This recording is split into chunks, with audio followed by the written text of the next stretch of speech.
Hello, I am back. R K Patel YouTube channel में आपका स्वागत है। यदि आप चैनल में पहली बार आए हैं तो सब्सक्राइब कीजिएगा और वीडियो अच्छा लगे तो लाइक कीजिएगा। चलिए आज का हमारा महत्वपूर्ण स्टडी पॉइंट की बात करते हैं। तो आज का हमारा महत्वपूर्ण स्टडी पॉइंट है राष्ट्रपति। राष्ट्रपति से देखिए एक इनका महत्वपूर्ण ट्रिक बनाते हैं। एक महिला है जिसने क्या बोला, 5 साल के लिए वोट दो। क्या बोला जी? 5 साल के लिए वोट दो। इस प्रकार से 5 और पीछे का 2 मतलब कितना हो गया? 52। तो अनुच्छेद 52 जो है राष्ट्रपति से संबंधित है। ठीक है, राष्ट्रपति का पद अनुच्छेद 52 में दिया गया है। और अनुच्छेद 53 में क्या दिया है जी? अनुच्छेद 53 में दिया है कार्यपालिका। राष्ट्रपति जो है कार्यपालिका है, लेकिन यह केवल नाम मात्र के ही कार्यपालिका है। ठीक है, आगे बात करते हैं अनुच्छेद 54। तो अनुच्छेद 54 में दिया है निर्वाचन, मतलब राष्ट्रपति का निर्वाचन कैसे होता है इनको हम लोग समझेंगे। अनुच्छेद 55 में दिया है कोटा, मतलब रीति। जो निर्वाचन होती है उनकी रीति कोटा क्या होती है वह हम समझेंगे। अनुच्छेद 56 में दिया है कार्यकाल। जो राष्ट्रपति का कार्यकाल है ना, वह कितने वर्ष का है, यह अनुच्छेद 56 में दिया है। अनुच्छेद 57 में क्या दिया है जी? पुनः निर्वाचन। इसका कहने का मतलब आप समझे जी कि राष्ट्रपति का पद जो है एक बार लड़ने के बाद वह क्या लड़ सकता है या नहीं। आगे बात करते हैं अनुच्छेद 58। अनुच्छेद 58 में दिया है योग्यता। ठीक है, उसके बाद बात करते हैं अनुच्छेद 59। अनुच्छेद 59 में दिया है जी शर्तें। ठीक है, और अनुच्छेद अगर 60 की बात किया जाता है तो अनुच्छेद 60 में दिया है शपथ, कि जो राष्ट्रपति होता है ना वह किसके समक्ष शपथ लेता है। और अनुच्छेद 61 की बात करते हैं तो अनुच्छेद 61 होता है महाभियोग। ठीक है, आप इस प्रकार से राष्ट्रपति की से संबंधित जो अनुच्छेद है ना उनको याद करके रखेंगे। चलिए हम लोग बढ़ते हैं आगे। सभी अनुच्छेद को एक बार देख लेते हैं। जैसे अनुच्छेद 52। तो अनुच्छेद 52 जो है क्या बताते हैं जी? कि भारत का प्रथम नागरिक अर्थात भारत का कौन होगा? राष्ट्रपति होगा, मतलब राष्ट्रपति का पद। अनुच्छेद 52। उसके बाद अनुच्छेद 53। अनुच्छेद 53 क्या बताता है जी? कि वह जो है कार्यपालिका होगा, लेकिन नाम मात्र का, क्योंकि यह मंत्रिपरिषद और लोकसभा के प्रति उत्तरदायी होता है ना। आगे बात करते हैं अनुच्छेद 54। अनुच्छेद 54 क्या बताता है जी? राष्ट्रपति की जो निर्वाचन प्रक्रिया है ना उनको अनुच्छेद 54 बताता है। राष्ट्रपति का निर्वाचन कैसे होता है? एकल संक्रमणीय मत प्रणाली। इसका कहने का मतलब अनुपातिक प्रतिनिधित्व प्रणाली। इसका कहने का मतलब आप समझते हैं जी, जैसे हमने सीजी पुलिस एसआई में अलग अलग रैंक में हमने पद डाला है, जैसे सब इंस्पेक्टर, प्यून, ऐसे करके अलग अलग हमने चयन किया है। उसमें सबसे ज़्यादा रैंक जो आता है उसी को राष्ट्रपति बनाया जाता है ना। आगे बात करते हैं अनुच्छेद 56। अनुच्छेद 56 में क्या दिया है जी? कार्यकाल। तो राष्ट्रपति का कार्यकाल कितने वर्ष का होता है? 5 वर्ष। किंतु यदि जो है राष्ट्रपति का पद पर आसीन रहते हुए उनका मृत्यु हो जाता है या कोई कारण से, या फिर महाभियोग प्रक्रिया से उनको कार्यकाल के पूर्व भी हटाया जा सकता है। ठीक है, यह आप याद रखेंगे। लेकिन उनका कार्यकाल जो है कितने वर्ष का होता है?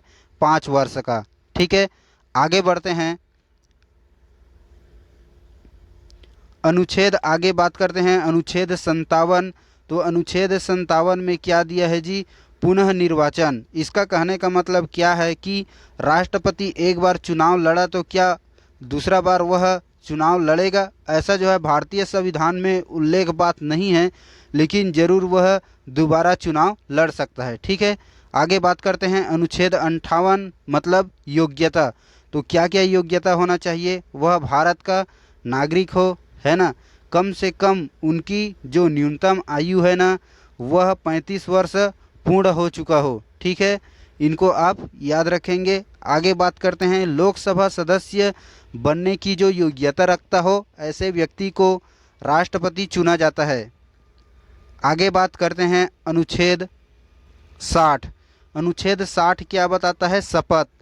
तो जो राष्ट्रपति है ना, वह सर्वोच्च न्यायालय के मुख्य न्यायाधीश के समक्ष जो है अपने पद की गरिमा के लिए शपथ ग्रहण करता है। ठीक है, चलिए आगे बढ़ते हैं। राष्ट्रपति निर्वाचन में अगर कोई विवाद आता है तो उसका निर्णय भी सर्वोच्च न्यायालय के मुख्य न्यायाधीश ही करता है। ठीक है, इनको आप याद रखेंगे। आगे बढ़ते हैं। अनुच्छेद हम लोगों का आता है 61, मतलब महाभियोग। महाभियोग की प्रक्रिया क्या है?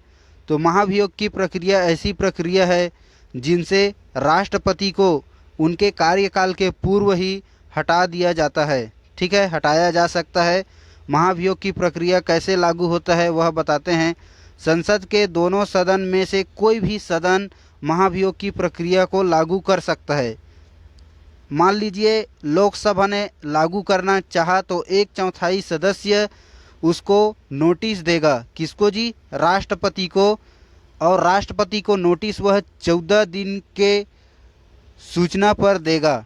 ठीक है, उसके बाद क्या होता है? राष्ट्रपति को नोटिस मिलने के बाद वह राज्यसभा से 2/3 भाग से, मतलब 2/3 भाग से अगर पास हो जाता है तो महाभियोग जो प्रक्रिया है ना वह सफल हो जाता है, तो राष्ट्रपति को उनके पद से हटा दिया जाता है। मान लीजिए यही जो है राज्यसभा से प्रारंभ होता तो क्या होता? राज्यसभा की 1/4 सदस्य राष्ट्रपति को 14 दिन के लिए आश्वासन देते। ठीक है, अगर राष्ट्रपति 14 दिन में अपना विश्वास हासिल नहीं करता है तो उसे जो है लोकसभा भेज दिया जाता है। और लोकसभा से मान लीजिए 2/3, कहने का मतलब 2/3 सदस्य ने हस्ताक्षर कर दिया महाभियोग में, तो महाभियोग प्रक्रिया से राष्ट्रपति को हटा दिया जाएगा। ठीक है, इस प्रकार से आप जो है महाभियोग प्रक्रिया जो है अनुच्छेद 61 में दिया है उनको आसानी से समझ गए। वीडियो अच्छा लगा हो तो लाइक कीजिएगा। आगे हम लोग बात करते हैं राष्ट्रपति का क्रम, नाम एवं व्यक्तित्व। पहला बात करते हैं डॉक्टर राजेंद्र प्रसाद। तो यह भारत के प्रथम राष्ट्रपति हैं और 2 बार निर्वाचित हुए राष्ट्रपति हैं। ठीक है, ये उनकी व्यक्तित्व है, इनको आप याद रखेंगे। पहला राष्ट्रपति है डॉक्टर राजेंद्र प्रसाद। दूसरा बात करते हैं डॉक्टर सर्वपल्ली राधाकृष्णन। तो भारत के द्वितीय राष्ट्रपति एवं प्रथम उपराष्ट्रपति हैं, इनको आप याद रखेंगे। जो इनका व्यक्तित्व है ना उनको आपको ज़्यादा याद रखना है। ठीक है, तीसरा बात करते हैं डॉक्टर जाकिर हुसैन। तो डॉक्टर जाकिर हुसैन का मृत्यु जो है राष्ट्रपति के पद पर ही हो गया था और पहले मुस्लिम राष्ट्रपति माना जाता है। इनके मृत्यु के बाद जो प्रमुख न्यायाधीश था ना उस टाइम का सर्वोच्च न्यायालय का, वह मोहम्मद हिदायतुल्लाह था, जो 20 जुलाई 1969 से लेकर 24 अगस्त 1969 तक कार्यवाहक राष्ट्रपति बने। उसके बाद आगे बात करते हैं वी गिरी। तो भारत के पहले कार्यवाहक राष्ट्रपति और मतगणना जो है द्वितीय चक्रण तक इसका हुआ था। ठीक है, जो अनुपातिक प्रतिनिधित्व प्रणाली है ना उसमें 2 व्यक्ति को समान वोट मिल गया तो एक बार और किया गया, ये द्वितीय मतगणना है। उसके बाद फखरुद्दीन अली अहमद, उसके बाद बने नीलम संजीव रेड्डी। 6वें नंबर में नीलम संजीव रेड्डी जो है ना निर्विरोध चुने गए राष्ट्रपति हैं, इनको आप याद रखेंगे। उसके बाद आगे बात करते हैं ज्ञानी जैल सिंह। तो ज्ञानी जैल सिंह जो है पहले सिख राष्ट्रपति हैं और इन्होंने ही पॉकेट वीटो का उपयोग किया था, मतलब अपनी पॉकेट शक्ति का उपयोग जो है ज्ञानी जैल सिंह ने भारतीय डाक अधिनियम में किया था। ठीक है, आगे बात करते हैं आर वेंकटरमन, फिर बात करते हैं डॉक्टर शंकर दयाल शर्मा, फिर बात करते हैं 10वें के आर नारायणन। CGPSC में यह क्वेश्चन पूछा गया था जी, याद रखेंगे।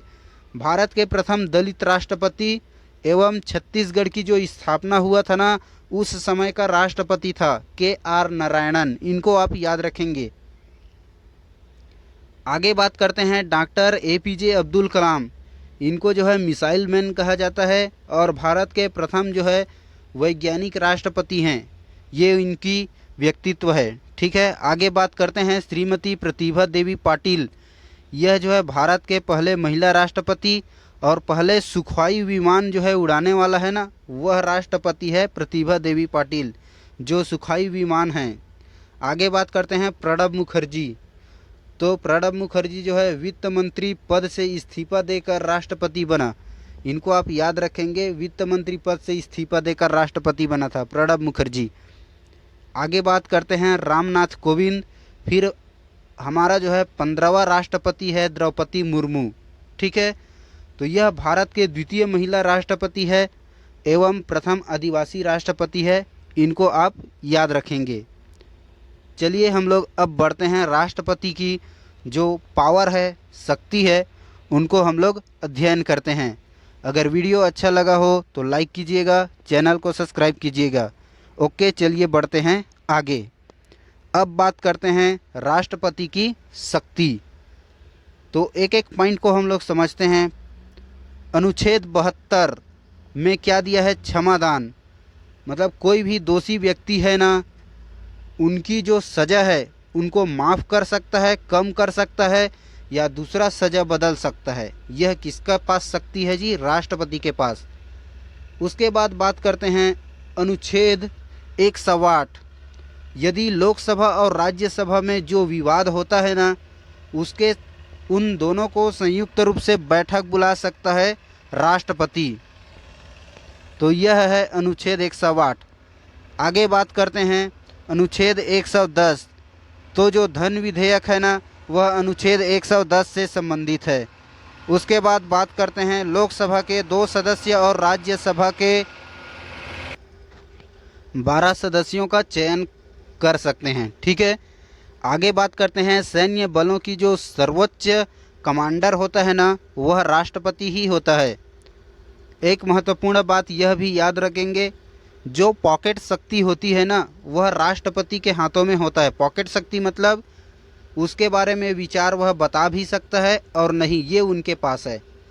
आगे बात करते हैं वित्तीय आपातकालीन जो शक्तियाँ उनको मिला है ना, उनको एक एक करके देख लेते हैं। तो पहला है अनुच्छेद 352। ये बाह्य आक्रमण एवं सशस्त्र विद्रोह में लगाया जाता है। ठीक है, मतलब युद्ध की परिस्थिति में। आगे बात करते हैं अनुच्छेद 356। चर्चा का अंतर है, याद रखेंगे। राज्य सरकार की संवैधानिक विफलता मतलब राष्ट्रपति शासन। आगे बात करते हैं अनुच्छेद 360। अनुच्छेद 360 क्या है? वित्तीय आपातकाल। ठीक है, अनुच्छेद 352 जो है 3 बार लगाया जा चुका है। 1962 में इंडिया और चाइना के बीच युद्ध, 1971 में इंडिया और पाकिस्तान के बीच युद्ध और 1975 में आंतरिक अशांति। लेकिन जो वित्तीय आपातकाल है ना, वह एक बार भी नहीं लगाया गया है। इनको आप याद रखेंगे। आगे बात करते हैं राष्ट्रपति द्वारा जो चुने जाने वाले व्यक्ति हैं ना, उनको हम लोग देखते हैं। तो राष्ट्रपति किनका किनका चुनाव करता है देखिए। भारत का प्रधानमंत्री, प्रधानमंत्री की सलाह पर समस्त मंत्रिपरिषद, सर्वोच्च न्यायालय के मुख्य न्यायाधीश और उच्च न्यायालय के मुख्य न्यायाधीश। ठीक है, इनको आप याद रखेंगे। AGI advocate general of India, लोक सेवा आयोग के जो अध्यक्ष है उनका नियुक्ति और सदस्यों की नियुक्ति करता है राष्ट्रपति। वित्त आयोग के समस्त सदस्यों की नियुक्ति करता है राष्ट्रपति। राज्यों के जो राज्यपाल होते हैं उनकी नियुक्ति राष्ट्रपति करते हैं। राष्ट्रपति का वेतन की बात किया जाए तो राष्ट्रपति का वेतन जो है 5 लाख है। वीडियो अच्छा लगा होगा तो लाइक कीजिएगा। ओके, जय हिंद।